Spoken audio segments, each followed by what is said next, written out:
humans have an amazing capacity for languages. Did you know that the world's greatest living hyperpolyglot, that is a person who speaks a colossal amount of languages, speaks 59 languages? And he is not alone.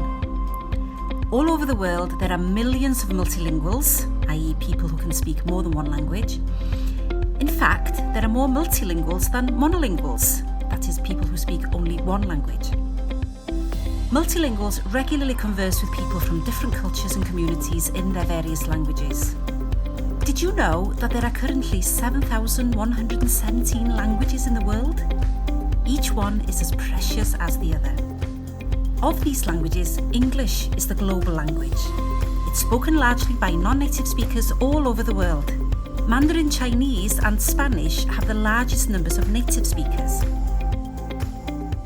But did you also know that of the 7,117 languages that are spoken today, 2,936 are endangered? 1,514 have fewer than 1,000 native speakers, 467 have fewer than 100, and 151 have fewer than 10.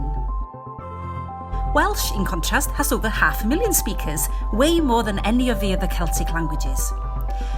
Part of the success of Welsh has been due to our world-class Welsh medium immersion education programme and the increased emphasis on Welsh across the curriculum. By coming to Bangor, you will have a chance to learn to say a few words and phrases in Welsh and contribute to the success of the language. You will also gain valuable skills in teaching language to bilingual children wherever you choose to work in the world.